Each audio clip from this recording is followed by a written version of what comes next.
Bien, anoche estuvimos analizando el capítulo 8 y viendo esto, ¿no?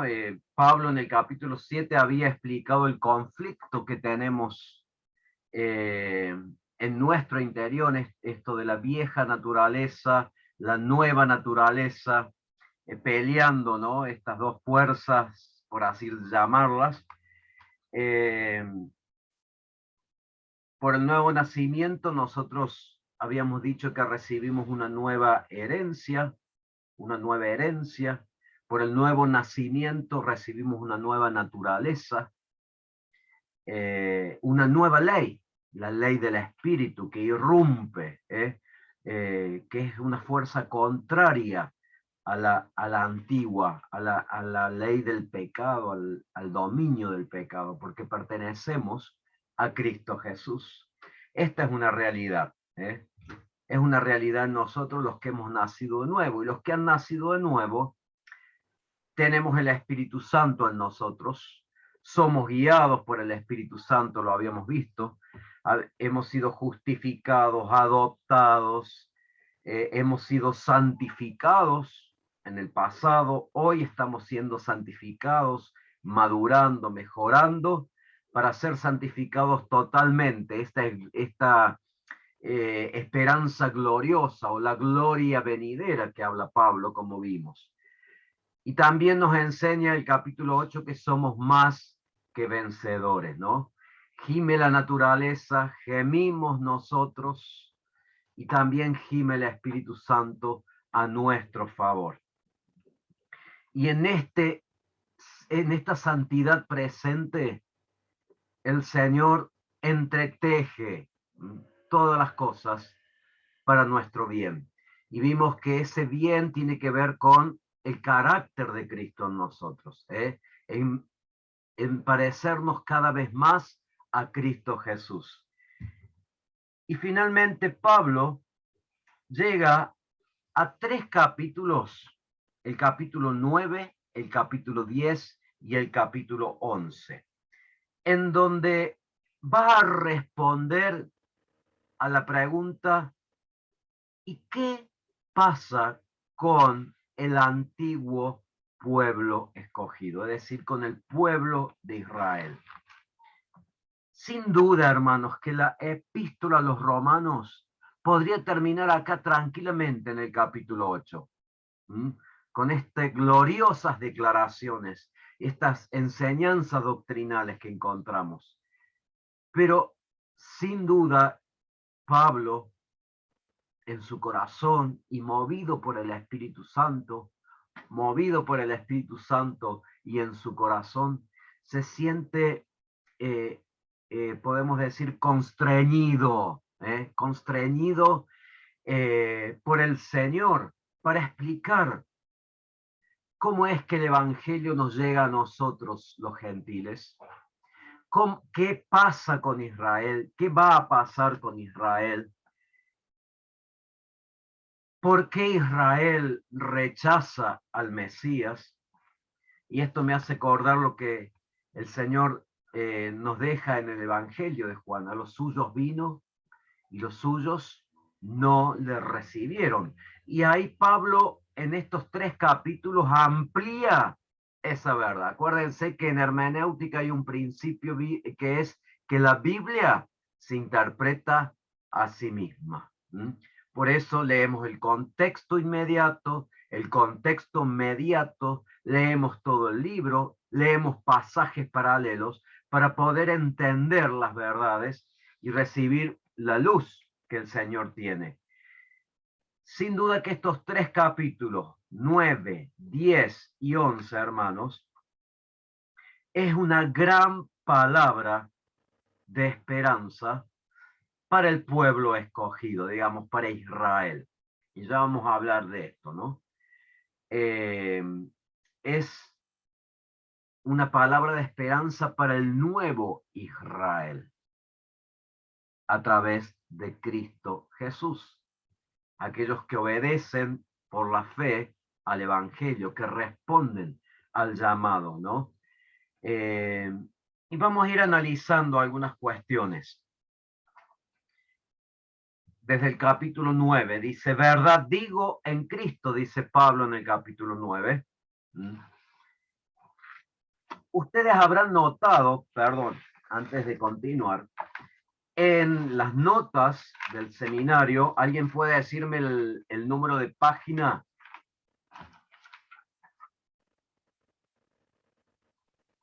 ...29 empieza el capítulo 9 a 11. Bien, la 29. A ver, lo que presenta aquí el seminario, literalmente en la palabra, Pablo está haciendo una enseñanza y explicando cuál es la realidad de Israel, cuál es la realidad de los gentiles frente al Evangelio. Algunos comentaristas bíblicos, y desde ahí basa un poco también las notas que ustedes encuentran en el seminario, que después ustedes lo pueden ahondar, se desarrolla un poco sobre la perseverancia en el Evangelio, esta enseñanza de que hay que perseverar en el Evangelio, hay que ser fiel hasta el fin en el Evangelio. Habla también sobre el libre albedrío, o sea, cada capítulo tiene como una aplicación práctica para hoy. Yo en lo personal soy más aferrado a lo literal de la palabra, que está enseñando lo que sucede con el pueblo de Israel y la palabra de esperanza, y aún la palabra que hay para nosotros hoy en estos capítulos. Entonces dijimos, ¿qué hay de la elección de Israel? ¿No era el pueblo escogido? ¿Qué va a pasar? ¿Qué va a pasar con Israel? Ha sido revocado Israel, digamos, quitado de lado a favor de los gentiles. Y esto es lo que va a responder Pablo en estos capítulos. Por eso dice, verdad digo en el versículo 1, no miento, y mi conciencia me da testimonio en el Espíritu Santo. ¿Y cuál es la verdad? Que tengo, ¿cómo se siente Pablo ante la realidad de lo que va a desarrollar? Recordemos, hermanos, que cuando Pablo escribe esta carta a los hermanos en Roma, la mayoría de los judíos había rechazado ¿a quién?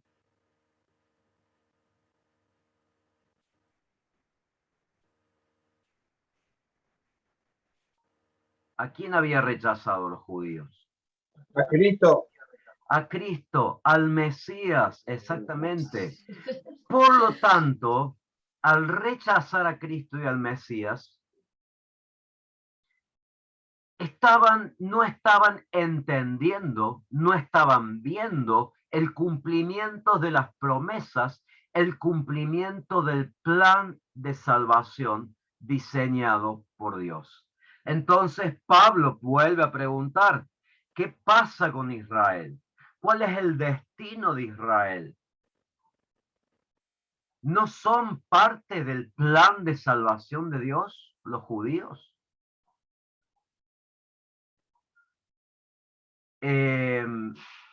Dios no cumpliría con las promesas, con los pactos que le hizo a Abraham, que hizo a Moisés, que hizo a David, y que finalmente menciona en Jeremías 31 sobre un nuevo pacto. Dios fallaría, sería injusto, sería infiel. Y esto es lo que explica en esta carta, inspirado por el Espíritu Santo. Tengo gran tristeza, dice Pablo, y continuo dolor en mi corazón. Esto, Pablo da la seguridad de cuál es su sentimiento, como judío judío converso, como apóstol para los gentiles. Porque deseo yo mismo ser anatema, dice el 3, separado de Cristo por amor a mis hermanos, los que son mis parientes según la carne. En otros versículos hablas los de mi sangre, esto de ser israelitas, que son israelitas. Notemos que no dice no son judíos, sino que son israelitas. Está tomado a partir del pacto que Dios hizo con Jacob. Serán llamados Israel. Son israelitas. Y allí comienza a explicar, a partir de ese deseo intenso que él tiene, ¿no? Para que los judíos conozcan de Cristo Jesús. Y allí describe 7 ventajas, hermanos. ¿Cuáles son las 7 ventajas que comienza a describir Pablo acerca de los israelitas en este capítulo, al comienzo? ¿Cuáles son las 7 ventajas?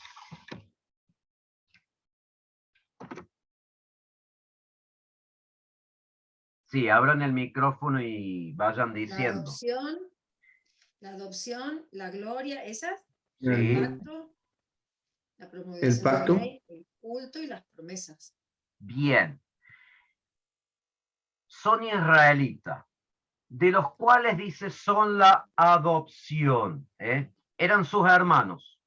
Los israelitas eran sus hermanos. La adopción se entiende que eran hijos. Los israelitas eran hijos de Dios. Eran el pueblo, hijos de Dios, entendido como el pueblo escogido por Dios. Y el Señor utiliza en el Antiguo Testamento, en varios pasajes, por ejemplo, en Éxodo capítulo 4, versículo 22, la expresión de Israel es mi hijo, es mi hijo. Así que está bien lo que dice, recibieron la adopción, o sea, pasaron a ser hijos. La otra ventaja es la gloria. ¿Alguien me puede decir a qué se refiere respecto a la gloria?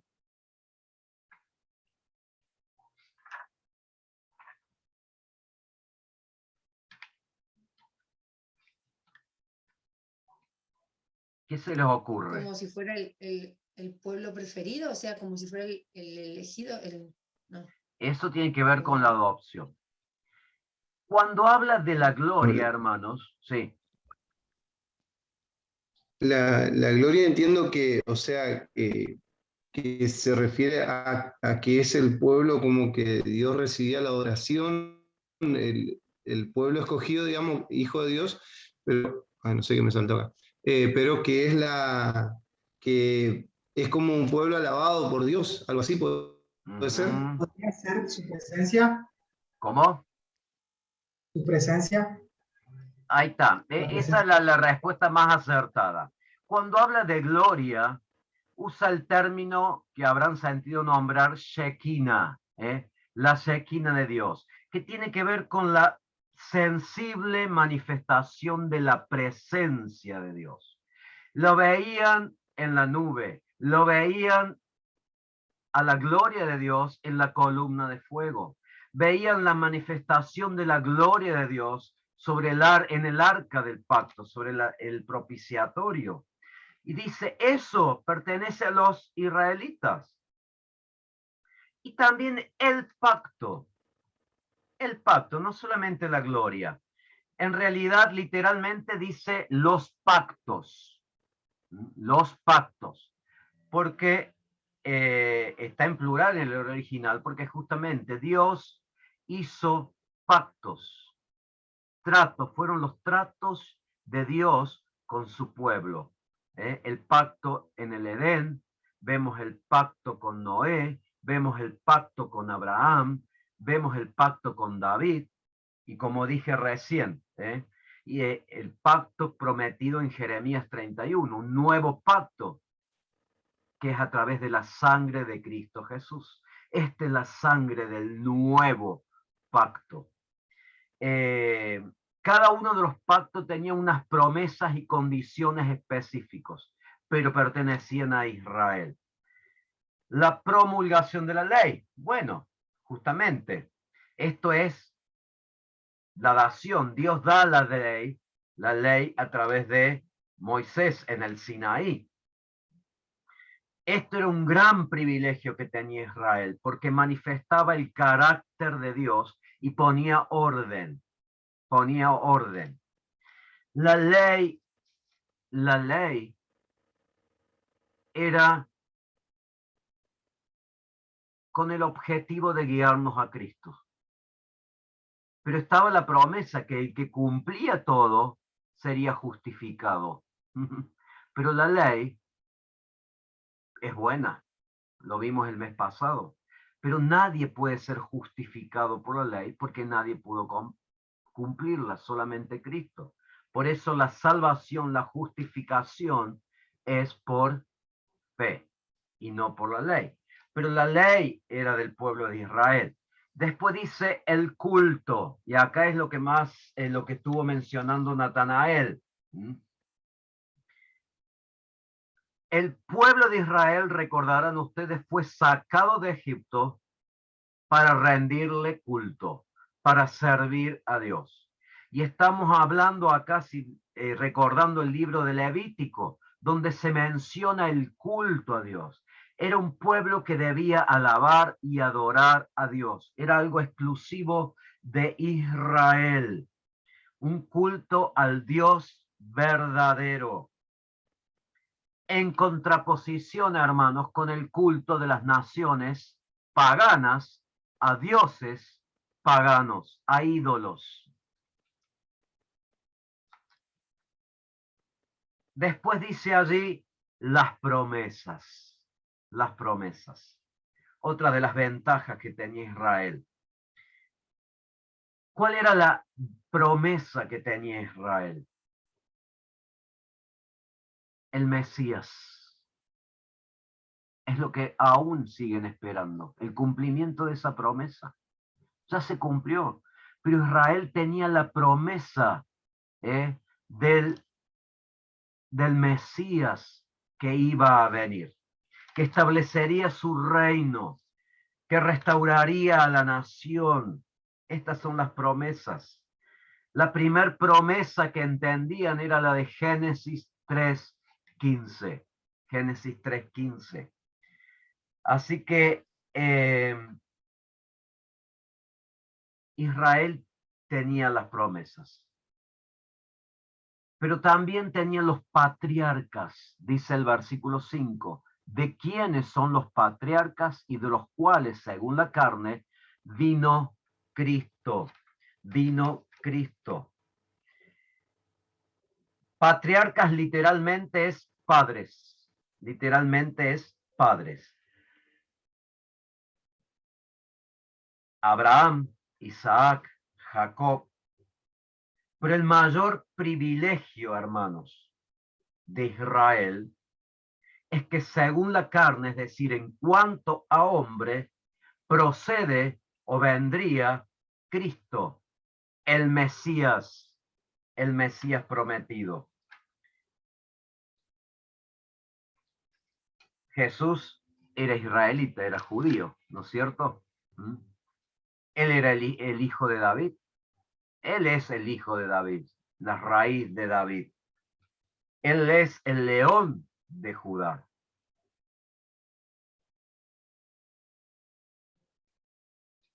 Y ahí declara, hermanos, que Cristo es Dios sobre todas las cosas. Así que este es un versículo que inclusive los testigos de Jehová cambian en su poniendo una coma donde no corresponde para quitar y sostener su enseñanza, falsa doctrina de que Cristo no es Dios. Esto es uno de los versículos claros de que Cristo, el Señor, que Cristo es Dios. No que la palabra, dice el versículo 6, no que la palabra de Dios haya fallado. Perfecto. porque no todos los que descienden de Israel son israelitas. Ahora va aclarando un poquito más el panorama. Ah, no todos los que descienden de Israel son israelitas, se preguntaban. Ni por ser descendientes de Abraham son todos hijos. ¿Se acuerdan que Jesús tuvo diálogo con los fariseos? Respecto a esta verdad, ¿cómo? Si nosotros somos hijos de Abraham. Y ustedes que se dicen hijos de Abraham. Pero aquí Pablo deja claro que los descendientes, según la promesa de Abraham, los descendientes de Abraham, no son según la carne, sino ¿quiénes? Los descendientes de la promesa. Versículo 8, ¿alguien puede leerlo, por favor? Esto es, no los que son hijos según la carne son los hijos de Dios, sino que los que son hijos según la promesa son contados como descendientes. O sea, todos nosotros, los que creemos en Cristo Jesús, somos descendientes de Abraham, de Isaac, porque en Isaac, que era el hijo de la promesa, sería llamada descendencia. Una descendencia por sobre todas las cosas física. Y esta promesa, hermanos, apunta a la iglesia. En el principio telescópico de la profecía, apunta a la iglesia, a cada uno de nosotros. ¿Por qué? Versículo 10 y 11 y 12, alguien puede, hasta el 13, perdón, del 10 hasta el 13. Y no solo esto, sino también cuando Rebeca concibió de uno, de Isaac, nuestro padre, pues no habían aún nacido, ni habían hecho aún ni bien ni mal, para que el propósito de Dios conforme a la elección permaneciese, no son todas las obras, sino por el que llama. No son por las obras, sino por el que llama. Se le dijo: el mayor servirá al menor, como está escrito: a Jacob amé, mas a Esaú aborrecí.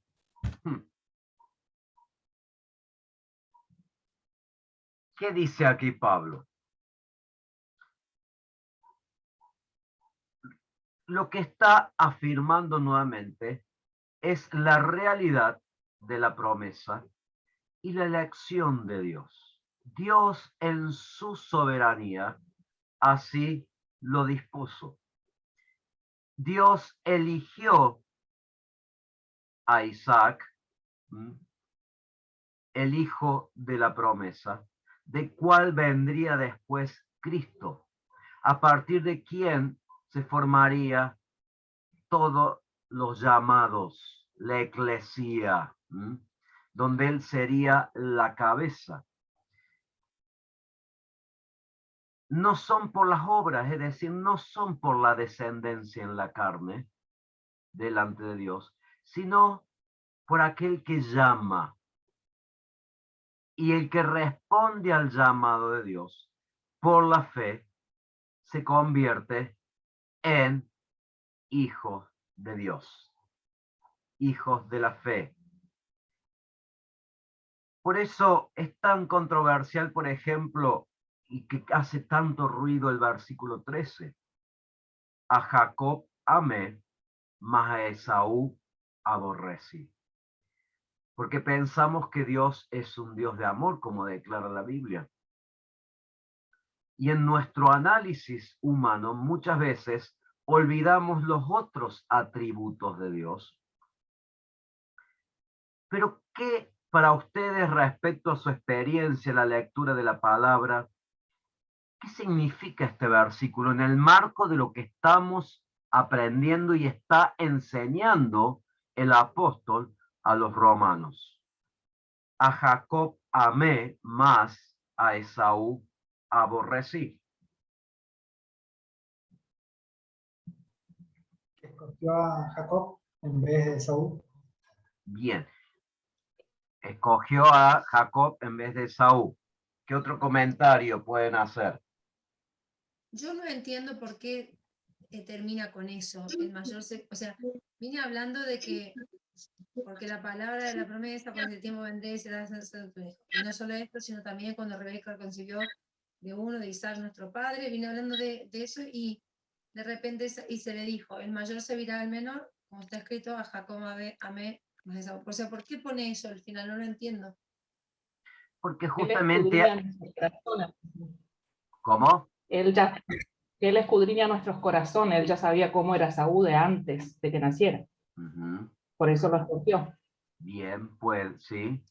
Exacto. Porque si Las intenciones, Dios ya anunció sus intenciones a Rebeca antes del nacimiento de los hijos. pero Bien. O sea que Recuerdo después vuelve a decir, perdón, cuando ya no estaba mal este mundo, o sea, Saúl, ¿no es cierto? Que a Jacob amé y más de Saúl aborrecí. Bien. Eso es lo que sostiene Dios en su autoridad, en su... Mi pregunta Sí. está en que viene hablando de la descendencia, viene hablando del pueblo escogido y tal, y al final pone el mayor servirá al menor, a Jacob amé, Esaú. Se me da igual a Jacob amé, Esaú, o sea, de Jacob y Esaú, pero ¿por qué pone el mayor servirá al menor? O sea, ¿por qué termina así esa parte? Es porque justamente lo que hace Pablo es tomar versículos del Antiguo Testamento que tienen cumplimiento a través de la gracia. Que en el Antiguo Testamento uno ve cómo desarrolla el plan Dios, ¿no? Cómo el Señor le da la promesa a Abraham, cómo sucede lo que sucede entre estos dos hermanos, Jacob y Esaú, cómo es el nacimiento, el sacrificio que Dios le pide a Abraham, por ejemplo, de Isaac. Todo esto que es histórico, pero que nos deja una enseñanza. Nosotros vemos la soberanía, la misericordia y aún la gracia de Dios moviéndose. Y lo que aquí está desarrollando Pablo, no se olviden que es el plan de salvación de Dios y no deja de mencionar algo importante, que es la elección que Dios hace. Pero notemos esto. Dios hace la elección y ahí está mencionando a Jacob y a Esaú como representantes de dos naciones. Dios naciones. Sabemos, dos naciones. Sabemos que de Jacob viene Jesucristo, la nación de Israel. Porque de Esaú surge otra nación, Edom. Edom. Los ismaelitas son... ¿Cómo? La otra generación de Esaú, digo. Esaú, los edomitas, Edom, que eran primos hermanos de los israelitas de alguna manera, pero eran enemigos acérrimos, le hacían la vida imposible a Israel. Por eso los profetas mayores y profetas menores, Dios envía juicio contra Edom. En muchas ocasiones en los profetas vemos estos juicios tanto para Israel, tanto para Judá, como para las naciones paganas. Y allí se menciona también a Edom. Estos son dos representantes. Y lo que hace Pablo es, inspirado por el Espíritu Santo, mencionar un poco de historia. Pero esa historia era una historia profética que Dios elige. Dios elige estas naciones, no que amó a una y odió a otra. Ese aborrecer para nosotros, nuestro idioma por ahí nos lleva a pensar que es odio, pero bien dijo Diego, tiene que ver con preferencia. Qué injusto diríamos nosotros. Y es lo mismo que desarrolla acá Pablo. Versículo 14, miren, por si alguno lo pensó. ¿Qué pues diremos? ¡Ah, qué injusto que es Dios! Era la pregunta, ¿eh? ¿Y qué responde Pablo? En ninguna manera. Nos tapa la boca y cierra todo pensamiento equivocado. ¿Es injusto Dios por haber preferido en su soberanía, en su misericordia y por ser Dios, haber preferido en el propósito de la salvación a Jacob? No, no es injusto, dice Pablo. Pero notemos, hermanos, Dios escogió a Israel. Dios dio a Israel estas ventajas que estuvimos analizando, pero sin embargo, a través de Cristo, y ahí está el gran cambio que está explicando después Pablo, es a través de Cristo que hay un nuevo Israel por la fe. Ya no hay judíos ni gentiles, eso lo dice en Efesios claramente, sino que hay un solo hombre, un solo cuerpo, que es la iglesia, el Israel de Dios por la fe. ¿Sí, Natanael, querías decir algo?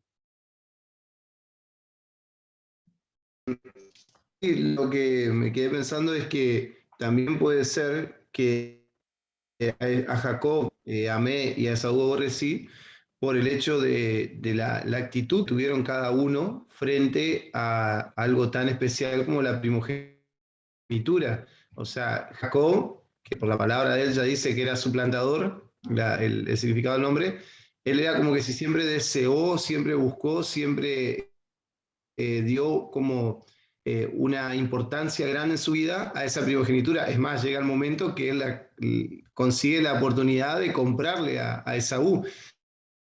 Y Esaú Claro. era como que si desmereció esa, que fue la actitud del pueblo de Israel también, digamos, después, digamos, al pasar el tiempo. O sea, es como una actitud la cual también creería que tiene algo que ver en lo que es uno no dar valor al llamado, como usted decía anteriormente, y dar un valor y dar una importancia en la vida de uno y en el tiempo de uno al llamado de Dios también. Sí, lo que hizo Esaú, que Dios creo que fue Elvia quien dijo, o Laura,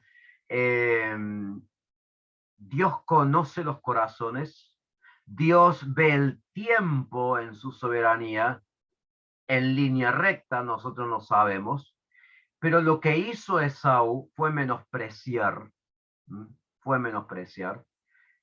Dios seguramente en su omnisciencia ya lo sabía.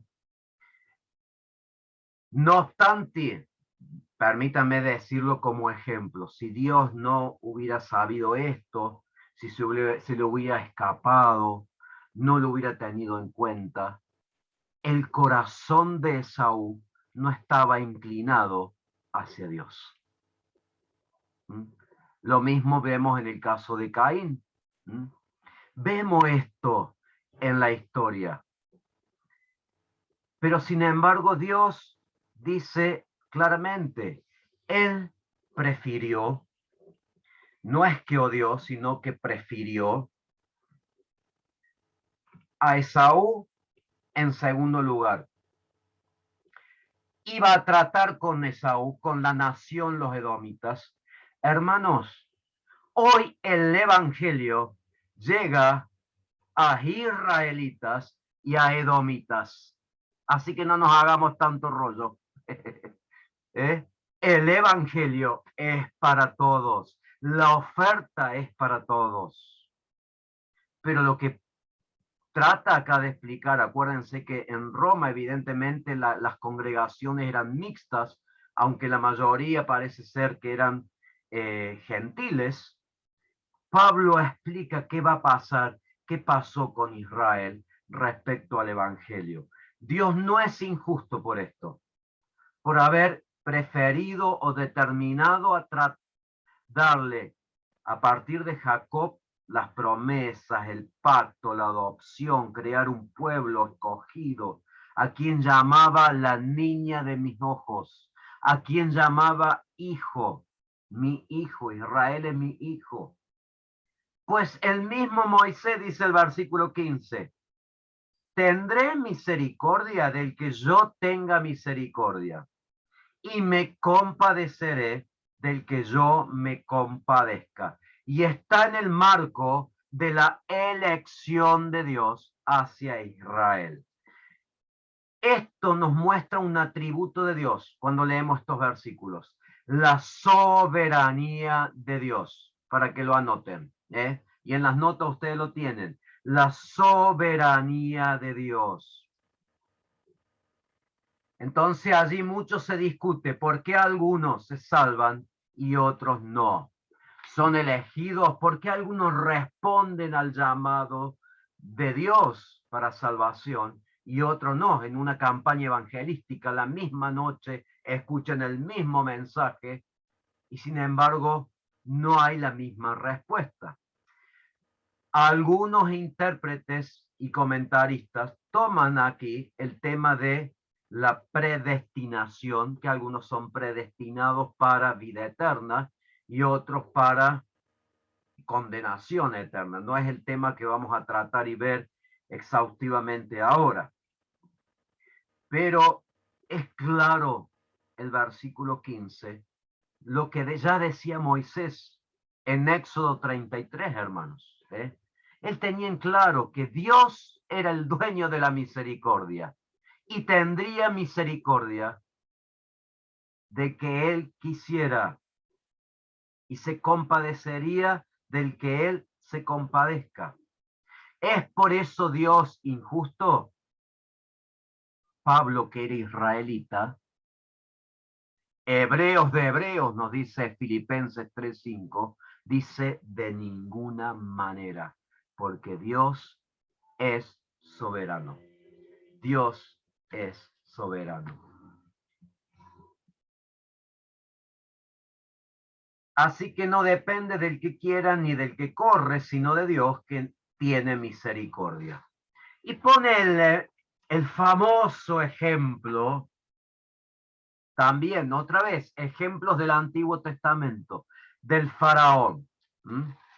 Del faraón, ¿se acuerdan? En donde el Señor, en Éxodo 9:16, el Señor le había dicho a Moisés con anterioridad de que él endurecería el corazón del faraón. Qué injusto, podríamos decir. Pero a la luz de las Escrituras, vemos que este personaje como el faraón, vez tras vez, dijo, ¿quién es Jehová para que yo le obedezca? Recién, si no me equivoco, en la 8ª plaga, la Biblia dice, y Jehová endureció el corazón del faraón, porque había una disposición y decisión, evidentemente, en el faraón, de negar y de confrontar a Dios, de no tener en cuenta a Dios.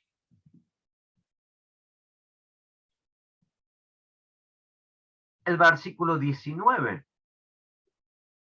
Pero entonces me dirás, ¿por qué pues inculpa? ¿Por qué Dios hace responsable? Porque ¿quién ha resistido a su voluntad? Y esta es la misma pregunta que podemos hacernos nosotros. Primero nos preguntamos, ¿qué injusto que Dios? Pablo se hacía la misma pregunta y responde de ninguna manera, porque Dios es soberano. Y aquí hace otra pregunta.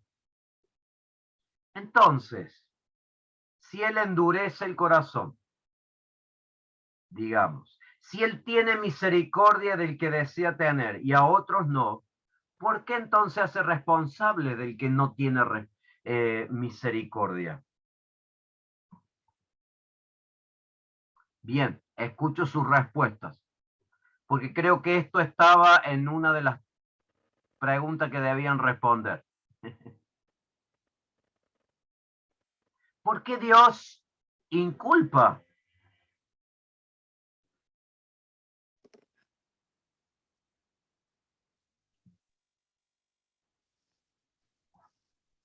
Puede estar basado en porque para dar a conocer la condición del ser humano, o sea, que nadie puede cumplir con la ley, que nadie puede cumplir con todos los mandamientos, entonces solamente a través de la gracia podemos llegar a ser salvos.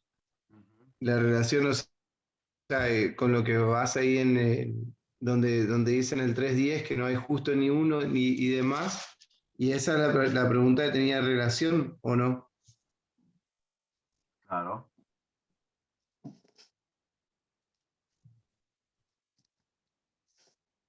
¿Hay otro comentario? Porque él es soberano y porque tiene ganas de acusar a quien quiera acusar. Bien directa, ¿eh? Menos mal que no sos apóstol. Es que estoy luchando, juro que estoy luchando con este tema porque digo, pero si entonces él es soberano y hace lo que quiere, ¿para qué? O sea, me estoy planteando ¿para qué? Claro. Si él ya sabe lo que va a pasar, o sea, ¿para qué seguir viviendo en este? No entiendo, ¿me entiendes? Estoy como que... Bueno, por eso son las preguntas. Ustedes ven, no sé si han notado, voy Karina, si han notado que Pablo presenta una verdad y presenta una pregunta lógica a lo mismo que te estás planteando vos, pero da la respuesta, que se acepta o se acepta. Sí, Karina. Que Dios nos inculpa porque Él nos ve todo el tiempo a través de la cruz. Bien. A ver. ¿Cuál es la respuesta que da Pablo en el versículo 20? Y él pone que no somos quienes para cumplir con Dios. A ver un momentito que quiero... Ahí está. Sí, Luchi, pero ¿cuál es la respuesta que da a esta pregunta, Pablo? Que no, es como que lo responde con otra pregunta, como que no somos quien para altercar con Dios. O sea, es como diciendo, como ahí pone, como si el barro discutía. Hay algo súper... Diego, estoy hablando. A ver, ¿Qué Diego. hace referencia a los alfareros? Diego, espera, termine la idea, Luchi, y ahí te paso el micrófono. Diego, respetando a los mayores. Perdón. No, broma. ¿Cómo decía Luchi, que se entrecortó? Que es como que responde con otra pregunta, básicamente, porque dice, ¿quién eres tú para altercar contra Dios? O sea, como para discutir lo que Dios decide hacer. Y entonces ahí es como que pone la comparación del vaso con el barro, diciendo que el vaso de barro no le va a discutir al alfarero, que por qué lo formó así o así. Claro. Diego. Básicamente era lo mismo que contestó Luchi, lo que pasa es que no la escuchaba justamente por eso.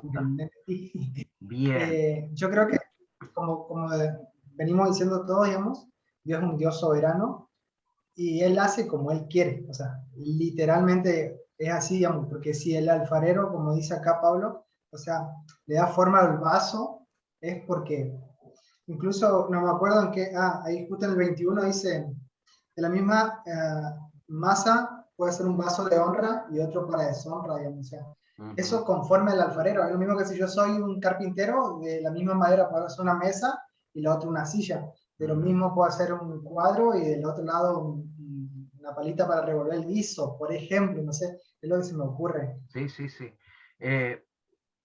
Sí, Natanael. La regla, profe. Es que él pone las reglas y las modifica.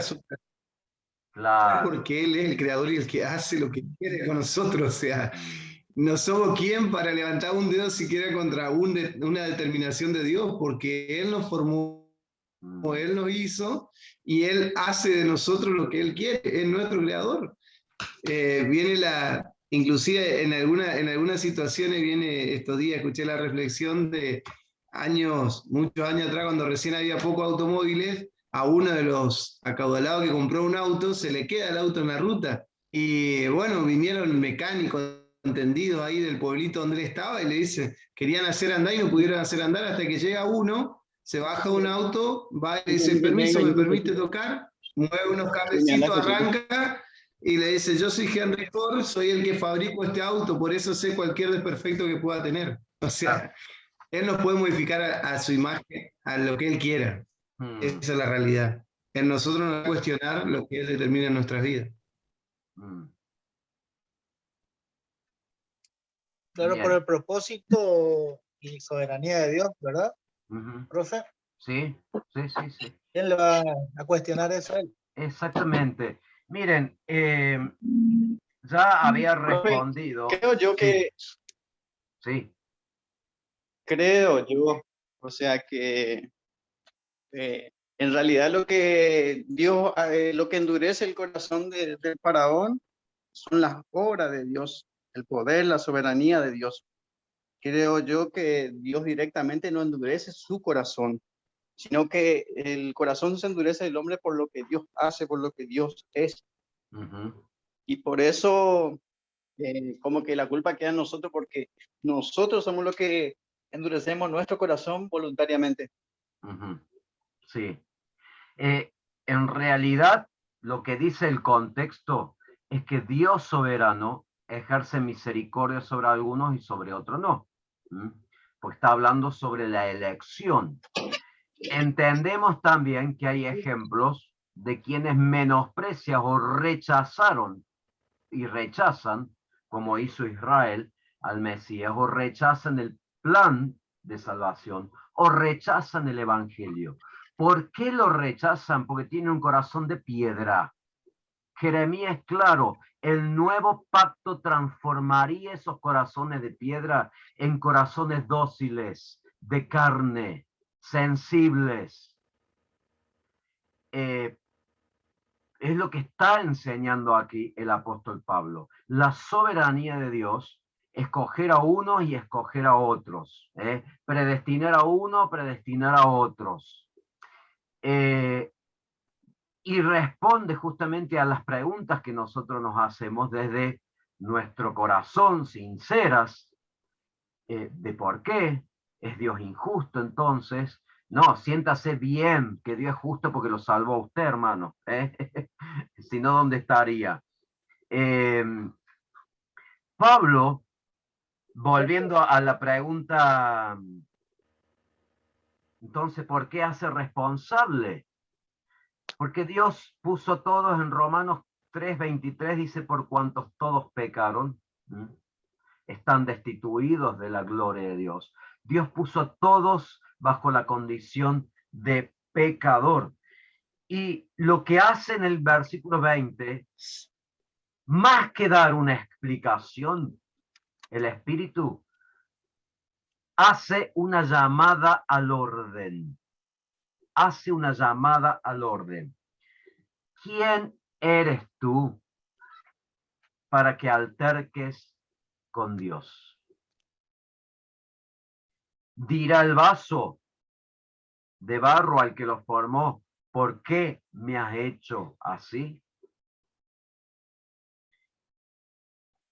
Y después toma una parábola del alfarero que a nosotros nos recuerda a lo que es Jeremías capítulo 18, justamente para ilustrar este trabajo con la arcilla que hace, que forma allí en la rueda el alfarero con delicadeza. Inclusive dice el 21, ¿o no tiene potestad el alfarero sobre el barro para hacer de la misma masa un vaso para honra y otro para deshonra? 22. Y que si Dios, queriendo mostrar su ira y hacer notorio su poder, miren los objetivos, mostrar su ira y hacer notorio su poder, soportó con mucha paciencia los vasos de ira, es decir, los vasos que estaban destinados a la ira. ¿Por qué soportó, hermanos? Porque evidentemente Dios, que conoce los corazones, no había vuelta atrás. Es lo que pasó en el diluvio. Es lo que pasó en el diluvio. Dios tuvo que raer, porque el pecado había sido hasta lo sumo. No había vuelta atrás en el corazón del hombre. Y aquí está cuando soportó con paciencia esos vasos que ya estaban destinados a la ira. Sí, Diego. No, iba a decir que podemos ver la ira de Dios también manifestada en la vida de Jesús, ahí en la cruz, por nuestros pecados.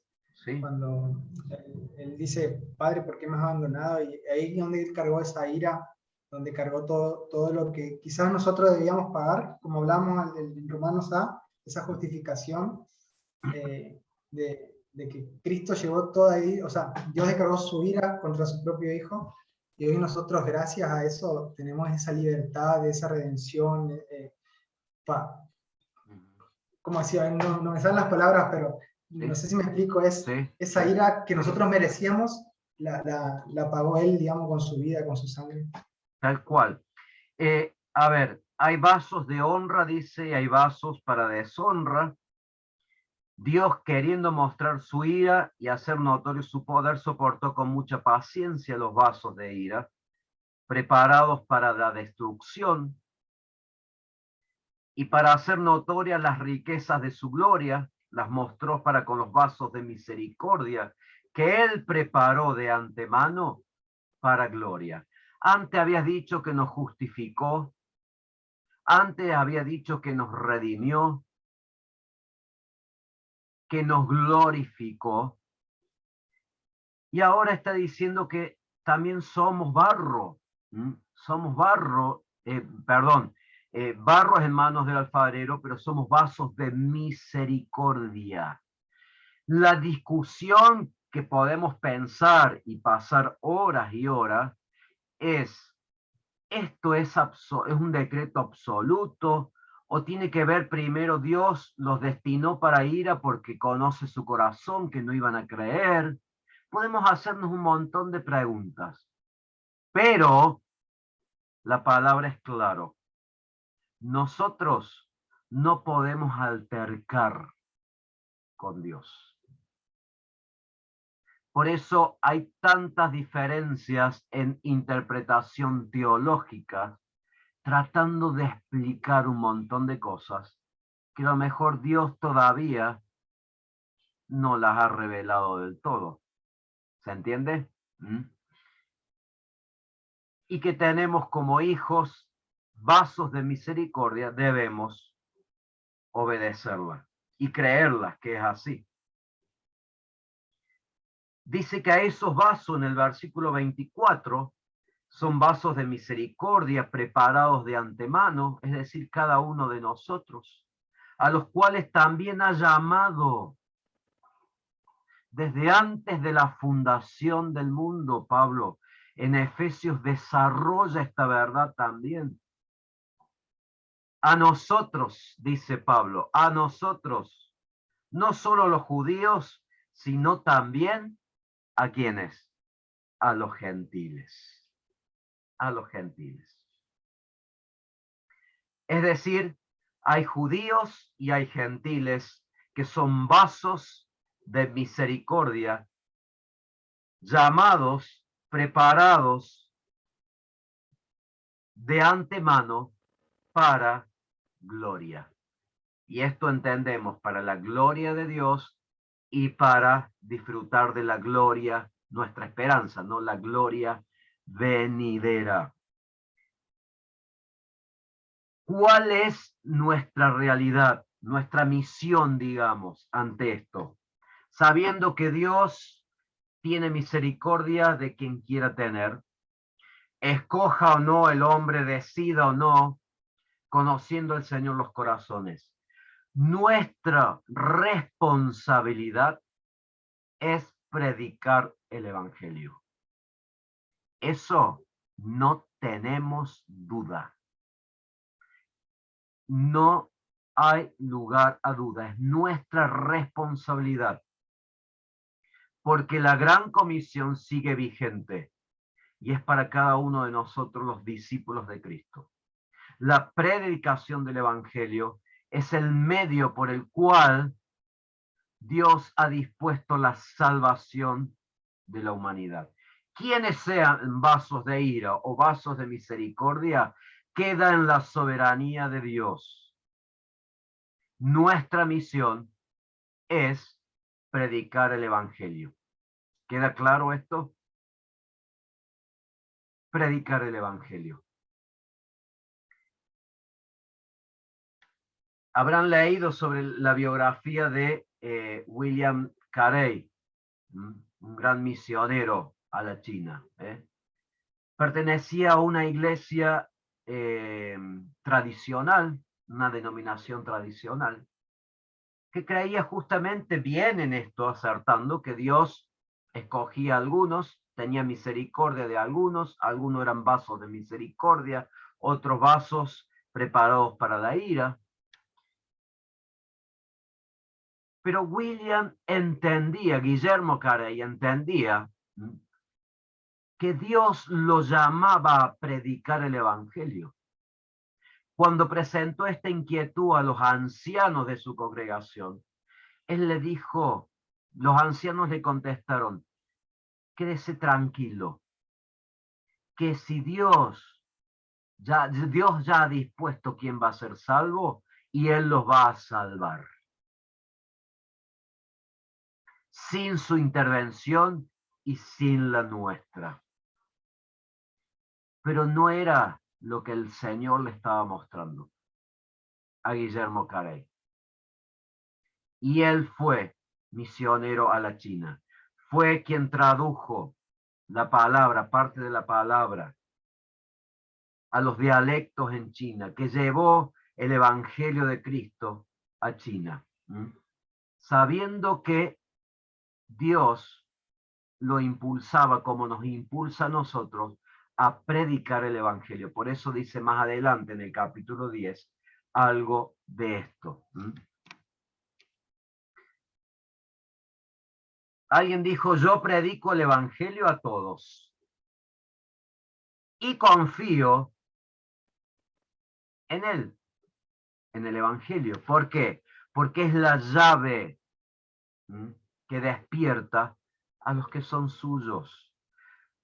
No me avergüenzo del evangelio, de predicar el evangelio, de vivir el evangelio, porque es poder de Dios para salvación de todo aquel que cree. Notemos esta palabra. Juan 3:16 dice esta palabra también, para que todo aquel que en él cree, todos, judíos y gentiles.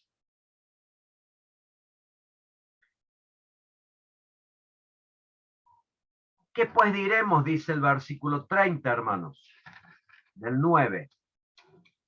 Que los gentiles que no iban tras la justicia han alcanzado la justicia, es decir, la justificación que es por la fe. Los judíos creían, y pensando en el ambiente, en el contexto de esta carta, que la justificación viene por la ley. Por la ley. Por eso Pablo les explica que los gentiles ahora han alcanzado la justificación, la justicia que es de Dios, que es por la fe. Mas Israel, que iba tras una ley de justicia, no la alcanzó. ¿Por qué? Porque iban tras ella no por fe, sino como por obras de la ley, pues tropezaron en la piedra de tropiezo. ¿Quién es la piedra de tropiezo para Israel?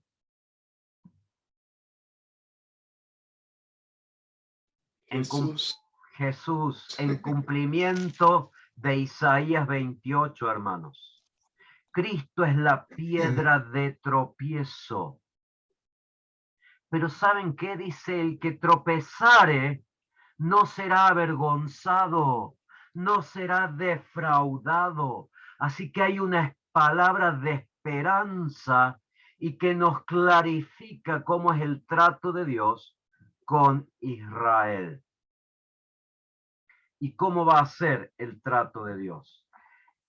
En el capítulo 9 vemos el plan de salvación diseñado por Dios en su soberanía. Habla de la misericordia y habla de la justicia. Siéntase, hermano, alcanzado por la misericordia y por la justicia de Dios. Y prediquemos el Evangelio.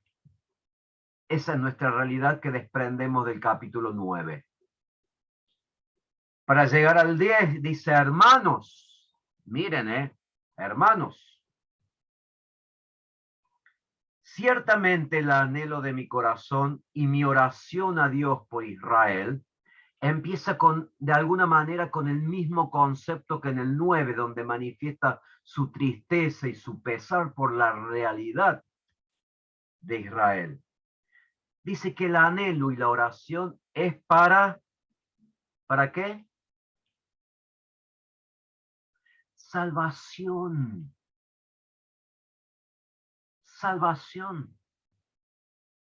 Está hablando entonces que Dios puede salvar a Israel. Puede salvar a los que hoy no creen. Puede salvar a los que aún no han escuchado del Evangelio. Porque es poder de Dios para salvación. Porque yo les doy testimonio de que tienen celo de Dios, pero no conforme al conocimiento, a ciencia, es lo que dice allí.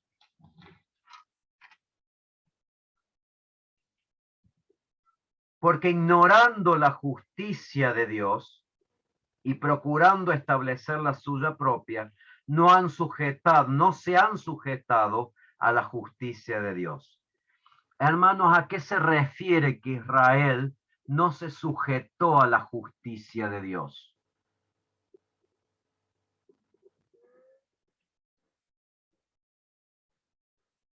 Que no creyó en Jesús.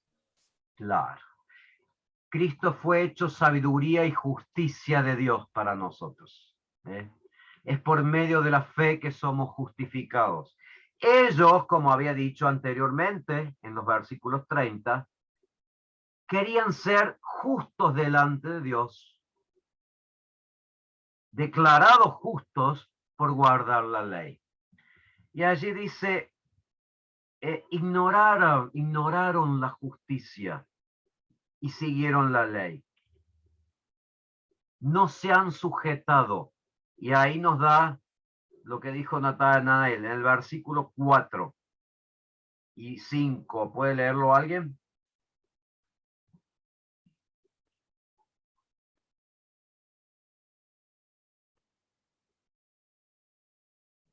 Versículos 4 y 5 del 10. Dice, Que el fin de la ley dice, porque el fin de la ley es Cristo. Bien, Luchi. Lea. Vale, no, como bien empezaron a traer. Porque el fin de la ley es Cristo para justicia a todo aquel que cree. Porque de la justicia que es por la ley, Moisés escribe así: el hombre que haga estas cosas vivirá por ellas. ¿El 4 y el 5? Sí. Y perdón, y el 6 también, que es importante. Pero la justicia que es por la fe dice así: no digas en tu corazón, ¿quién subirá al cielo? Esto es para traer abajo a Cristo. ¿O quién descenderá al abismo? Este es el 7. Perdón. Bien. ¿Por qué? A ver, para explicar un poquito, la base de la equivocación. Ahí dice porque ignorando, ¿no? La base de esa ignorancia era pensar que la ley era en sí mismo un fin. Y por lo tanto, que era algo perpetuo, en lugar de ser algo provisorio para ellos. Como algo que conducía a Cristo. No lo veían así.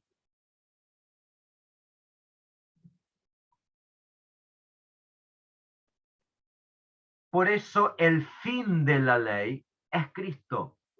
Y cuando hablamos de fin, hablamos en dos significados. El propósito de la ley era Cristo. Y el fin de la ley en sí es Cristo, porque Cristo cumplió la ley, pero es más, amplió la ley para que en la nueva vida podamos cumplir con la ley. Porque dice la palabra, el que ama ha cumplido la ley. El que ama a Dios por sobre todas las cosas, dijo Jesús, amarás, repitió ese mandamiento, al Señor tu Dios. Amarás a tu prójimo. Sigue eso vigente. Pero el Señor también le agregó otra cosa. Hay que amar al enemigo. Oíste que fue dicho ojo por ojo, diente por diente, pero hay que amar al enemigo. Por eso enseñó lo del buen samaritano, la importancia del otro, del prójimo. Qué tremendo, hermanos. Pero ellos pensaron que la ley era el fin en sí misma, ¿no? Por el cual podían ser justos delante de Dios. Sin embargo, Cristo es quien termina de alguna manera el antiguo pacto, y es a través de Cristo que hay un nuevo pacto, un nuevo trato de Dios con la humanidad. Y aquí dice que ellos ignoraban. Teniendo a los padres y a los profetas, Jesús le dijo, ¿no han leído a Moisés? Él habló de mí. Sin embargo, no lo vieron. Y reitero lo que dije al principio, a los suyos vino y los suyos no le recibieron.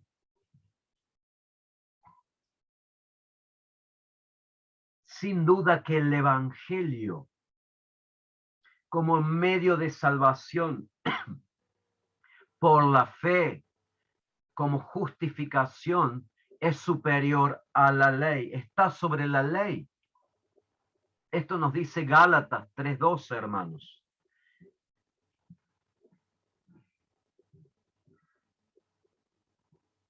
Dice allí, el hombre que haga estas cosas, porque Moisés así lo escribió, vivirá por ellas. ¿Quién podía cumplir la ley? Nadie. Entonces todos merecían el justo juicio de Dios. El versículo 6 empieza con una bendita palabra, pero la justificación viene por la fe, viene por la fe en Cristo Jesús. Es la fe, es la justicia, que procede de la fe. Y esa justicia, como bien nos dice la nota, y está aquí declarada en el versículo 1 al 10 de este capítulo, la justicia está al alcance de todos. Está ofrecida, no sé quiénes eran los vasos de honra y los vasos de ira, pero Dios me manda a predicar de su gracia, de su misericordia, de la justificación a través de la fe en Cristo Jesús.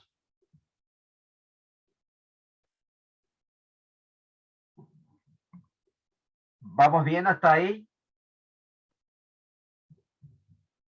¿Alguna preguntita? ¿Algún comentario? Por favor. Profe, ¿había entendido mal o era 45 minutos nomás? Sí, no, pero... O sea, veo que le van a tirar orejas. No, pero bien, gracias Nata. Pero ¿se acuerdan que yo le dije hasta ayer? Tenían claro que eran más de 45, pero bueno, no, puedo estar un poquito más. El Señor así lo dispuso. Ellos decían, los judíos, que la salvación es por obras, en definitiva, por obras de la ley. Pero no. Es por la justicia, la fe en Cristo Jesús. Yo quiero decir algo. Sí. Esto a mí me hace, esto es como que estoy así, puff. Pero escucha, que esto es como que nos tenemos que sentir privilegiados entonces de haber sido escogidos, porque si, como dice la palabra, no dice, muchos son los llamados, pocos los escogidos, es como que esto está planteando eso. O sea, como que es un privilegio. Yo lo que le decía recién al año, o sea, que esto es como medio macabro también, porque digo, Dios dice ya como que sabe todo lo que, quién va a aceptar y quién no, quién tiene el corazón de ira y de misericordia, pero digo, realmente, qué privilegio haber respondido al llamado, o sea, como que le da más valor, ¿no? Como que, no sé. Por supuesto. Me pasa solo a mí, que estoy Sí, como... No, creo que Joana, Elías, Natanael también debe sentir lo mismo, ¿no? Cristian, creo. Mario también, pero todos. Por eso les digo, hermanos, siéntanse en escogidos, siéntanse llamados, pero siéntanse con la gran responsabilidad, sintámonos con la gran responsabilidad de vivir en santidad, vivir acorde al llamado. Por eso nos dice Pablo, sed imitadores de Dios, porque tenemos una nueva naturaleza y este mandamiento solamente es para los hijos. Como vimos ayer, hermanos, somos hijos, somos herederos, somos coherederos. Nuestra oración es como la de Pablo, orar por la salvación. Sin olvidar que Dios es soberano. Oramos con fe, oramos con carga, oramos con gemido. Salva, salva, Señor. Esa es nuestra misión. Reflejar a Cristo, vivir a Cristo, estar bajo el señorío de Cristo, predicar el evangelio, hermanos. Es una misión clara para nosotros hoy por hoy. Ese evangelio... No sé si... Sí, Natanael. No sé si por ahí algunos de los compañeros que están en el curso van a compartir conmigo, pero mientras hablaba Luchi, me ponía a pensar, tiempo atrás, cuando estábamos en la escuelita dominical, en la escuela bíblica, había como maestros y profesores en la iglesia donde concurría que enseñaban y decían que bueno, que si uno no aceptaba el llamado de Dios en la vida de uno, Dios iba a escoger cualquier otro que estaba allá, que ni conocía de Dios, iba a traer, lo iba a limpiar, lo iba a purificar, iba a poner en nuestro lugar. Y me acuerdo que a mí en lo personal me provocaba como un terror de decir, no, yo no quiero que Dios me tire a la basura, quiero que Dios me use. Y era como un peso que uno sentía que hoy es como que si esa aplicación hace mucho, de verdad, que no escucho de sentirnos el privilegio de nosotros, que no es que estamos acá por bueno, estamos acá por una misericordia inmensa de Dios. Que pudiendo ver, o sea, en parte tenía razón lo que explicaba ese predicador en aquel tiempo, de decir de que Dios podía elegir a cualquiera, pero estábamos nosotros que Dios nos eligió, entonces que demos el valor a esa gracia que Dios tuvo por nosotros. Y Dios nos ha hecho embajadores, lo dice claramente, seamos apóstoles o no, seamos apóstoles como Pablo no, pero, y dice como si rogase, y os rogamos, reconciliaos con Dios. Ese es nuestra pancarta, hermanos. Ese es lo que tenemos que poner en el estado. Reconcíliense con Dios. Es nuestra misión. Para eso hemos sido salvos. Era lo que Dios pretendía de Israel. salvar, sacar de la esclavitud de Egipto, llevarla para hacerlo su pueblo, su hijo, para servirle y bendecir a otros, que se conviertan ellos al pueblo y no el pueblo a ellos. Israel fracasó en esa misión.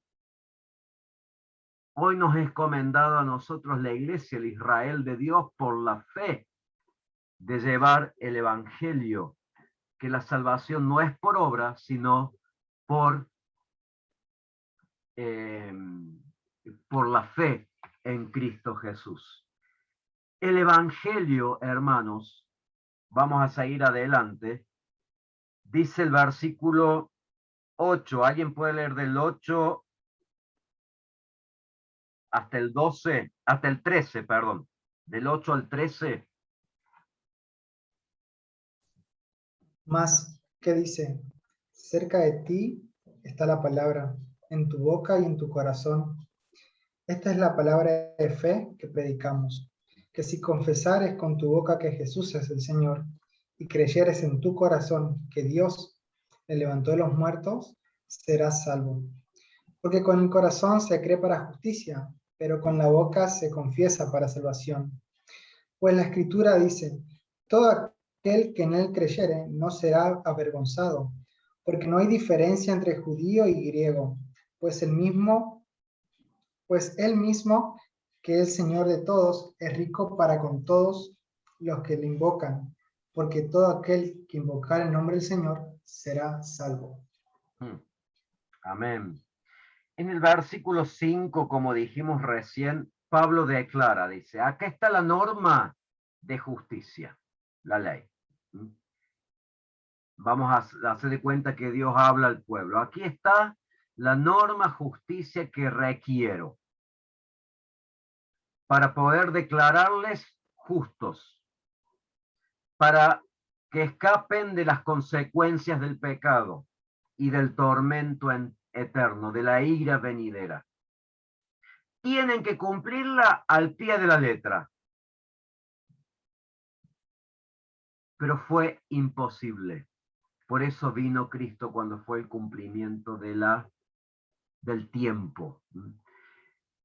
Y allí presenta Pablo que el evangelio es para todos, es universal, judíos y gentiles. No está hablando acá ya de quién es elegido o no, quién es predestinado, no, está diciendo que el evangelio es para todos.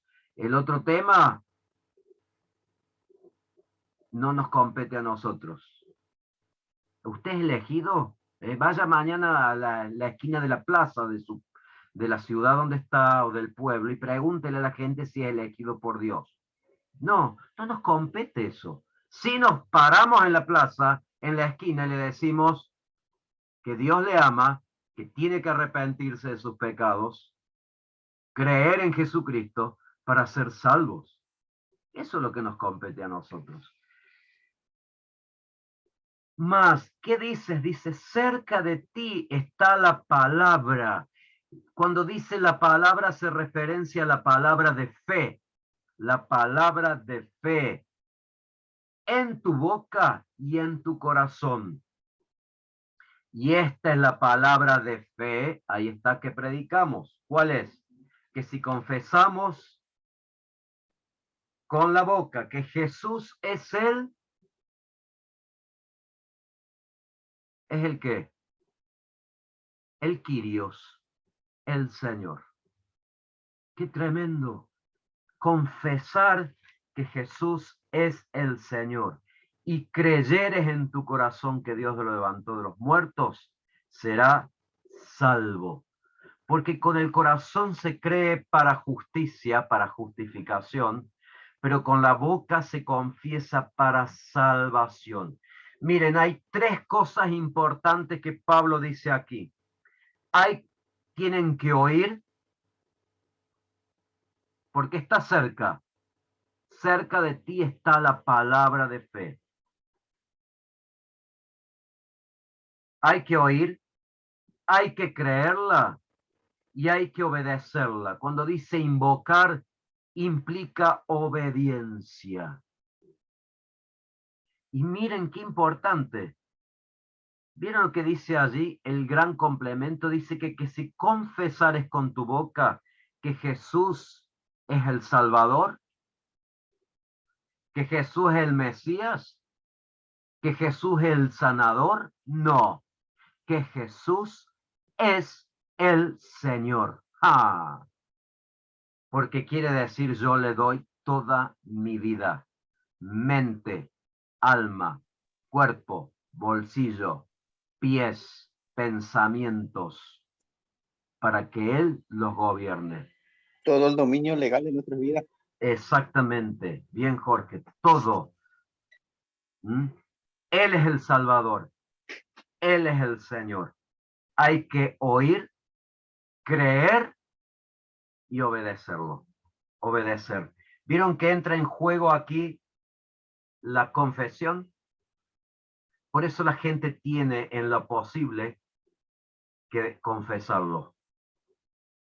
Por eso estamos acostumbrados en las congregaciones, en la iglesia en general, a que se haga la oración del penitente, la oración del pecador arrepentido, en la cual ayudamos, orientamos, o le decimos repita after me, repita después de mí, y le hacemos repetir la oración de entrega, porque tiene que haber una confesión, y confesar es algo audible.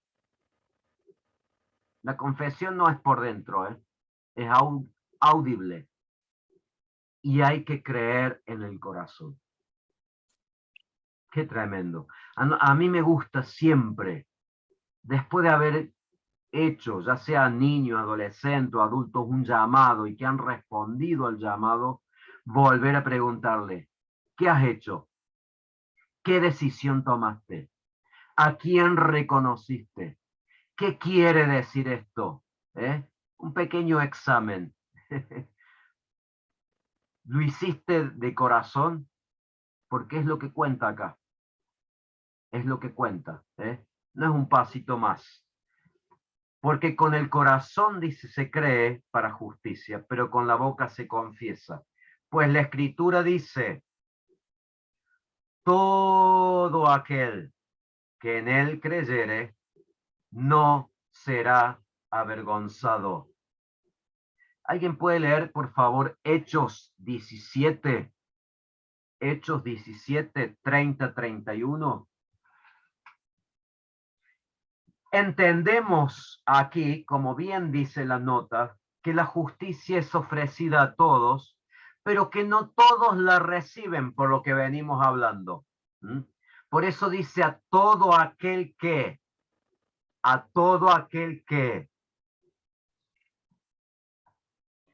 Pero Dios, habiendo pasado por alto los tiempos de esta ignorancia, ahora manda a todos los hombres en todo lugar que se arrepientan, por cuanto ha establecido un día en el cual juzgará al mundo con justicia, por aquel varón a quien designó, dando fe a todos con hablarle levantado de los muertos. Qué tremendo, gracias.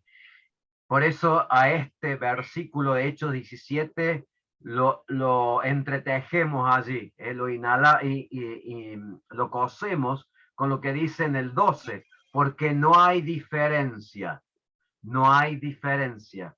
entre judíos y griegos, pues el mismo que es Señor de todos, otra vez repite, es rico para con todos los que le invocan. Ay, Dios guarde. Eso no es invocar a Dios, hermanos. Dios me guarde. No, no es invocar a Dios. Cuando habla invocar, es el llamado de salvación. Oír, confesar, oír, creer y obedecer. Confesar. Te doy mi vida. Reconozco que soy pecador. Me arrepiento. Te doy mi vida. Sos mi Señor. Jesucristo es mi Señor. Ahí está invocando.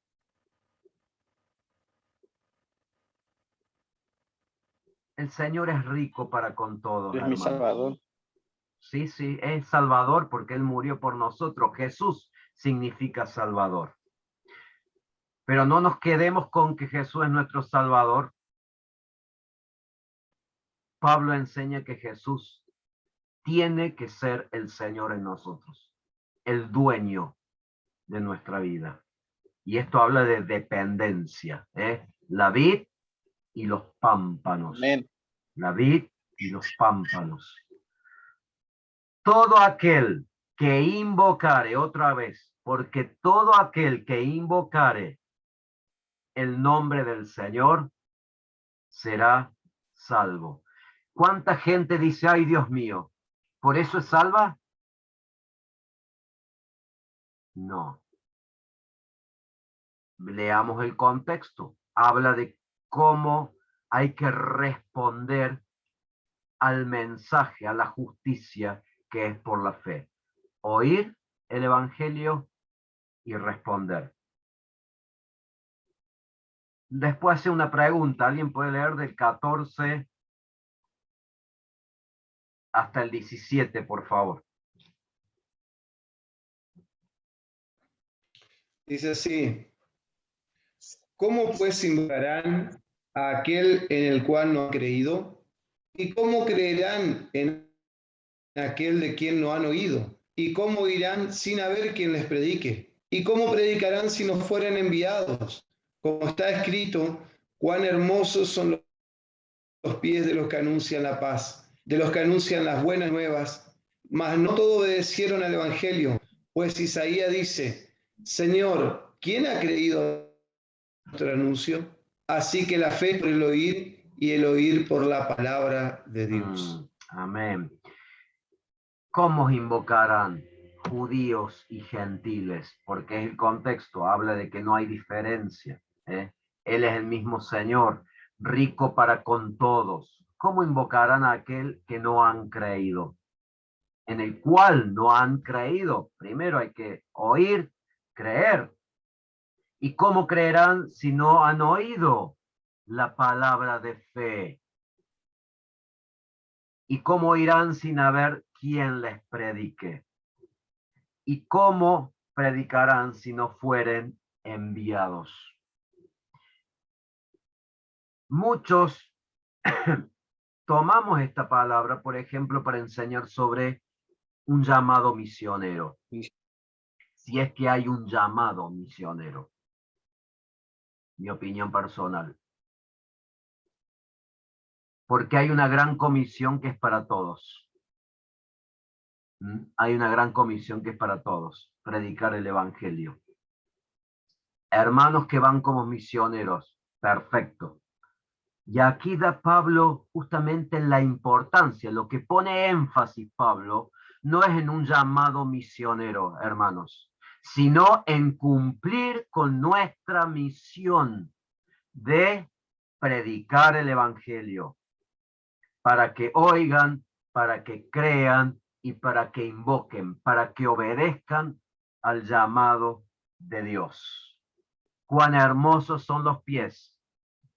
Esto es lo que está en Isaías. Hermosos son los pies de los que anuncian las buenas nuevas, la paz con Dios, la reconciliación con Dios. Reconciliados con Dios por medio de Jesucristo, dice en Efesios. Y eso es lo que tenemos que hacer. Entiéndase bien, que sigan hermanos misioneros, oremos por los misioneros, pero todos tenemos una misión en donde estamos. ¿No es así? ¿O estoy muy loco yo?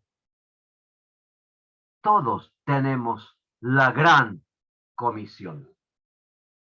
Otros irán, otros sostendremos con oración o con ofrendas. Pero la cuestión es que todos tenemos la gran comisión como nuestra responsabilidad. Por eso cuando leemos Efesios 6:15, hermanos, ¿qué debemos calzarnos? El apresto del Evangelio de la paz. Es para todos los que han nacido de nuevo. Es lo que les compartí en ese pequeño escrito. ¿Cómo estamos vestidos hoy? ¿Qué se puso hoy? Tenemos que vestirnos de la armadura. Y esto es para todos, con el apresto del Evangelio de la paz. O sea que el Evangelio está ofreciéndose a todos, pero es para todo aquel que cree. Y esto nos da a pensar que no todos creen, ni todos van a responder. La respuesta, bueno, está en el análisis. Son escogidos, no son escogidos, fueron predestinados, no fueron predestinados, son instrumentos de misericordia, son instrumentos o vasos de ira. Nuestra misión es predicar el Evangelio. Porque el versículo 16 lo dice claramente. Mas no todos obedecieron el Evangelio. Y es una realidad hoy también. ¿Se convierten todos a los que les predicamos? ¿Alguno puede contar algún testimonio de eso? ¿Se convierten todos a quienes sembramos la semilla? No. No. No. No se convierten. Y aquí Pablo lo presenta esa realidad. No todos obedecieron. Hoy sigue la misma manera. No todos obedecen. Pero todo aquel que cree, que oye, que cree, que invoca, es salvo. Porque la justicia es para todos, hermanos. Está propuesta para todos. Ese es el propósito de Dios.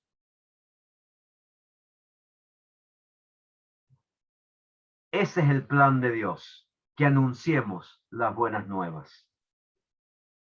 ¿Quién ha creído en nuestro anuncio? Ya predicaba y anunciaba y decía, perdón, Isaías.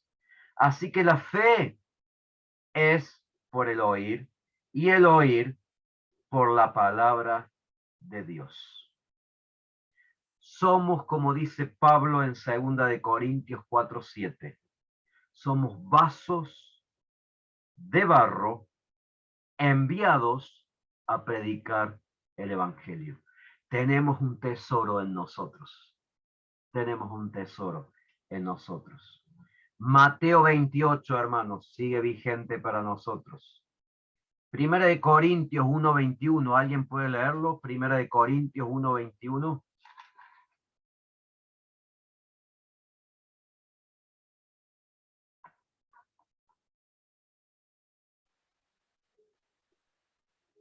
Dice así. Pues ya que en la sabiduría de Dios el mundo no conoció a Dios, mediante la sabiduría agradó a Dios salvar a los creyentes por la locura de la predicación. Miren qué importancia, gracias. Hay que predicar el Evangelio. Viene hablando, hermanos, en este versículo, ¿no han oído? A ver, se envía, alguien les lleva el Evangelio. ¿Han oído? ¿Han creído? No, no todos creen. Todos pueden oír, pero no todos creen. Y esta es una realidad.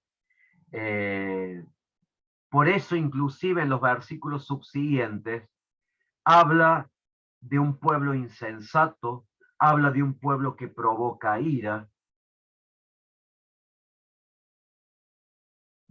porque dice, todo el tiempo extendí mis manos a un pueblo rebelde y contradictor. O sea, Dios sabe también los corazones, conoce los corazones. En su soberanía, Dios quiere que prediquemos la salvación por fe, que la gente tenga un encuentro con Él. Pero Dios sabe que no todos van a responder. Este es el diseño. Y en nuestra humanidad nos puede parecer injusto, como bien dijo Lucho, nos explota la cabeza, pero es el plan de Dios. Nosotros estamos dentro del plan de Dios, ¿no es así? Estamos dentro del plan de Dios.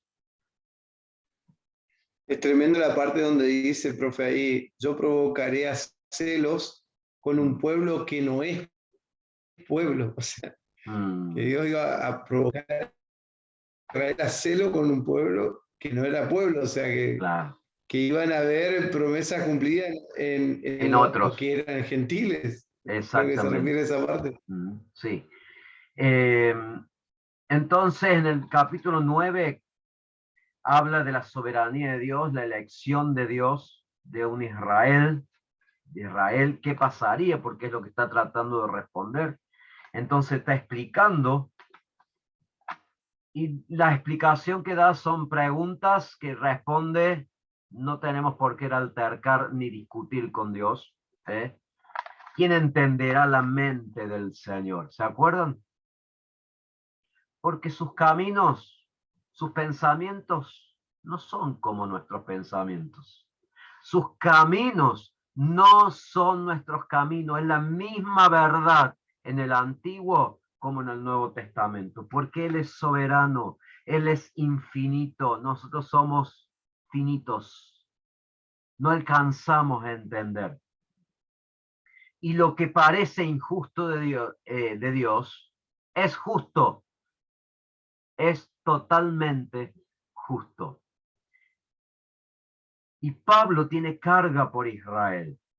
Tiene carga por Israel. Y presenta en el capítulo 10, que la justicia es por la fe, no es por la ley. Que hay que ir a predicar el evangelio. Por eso él dice que ha sido constituido como apóstol, enviado, apóstol de Jesucristo. Y hasta aquí llegamos hoy.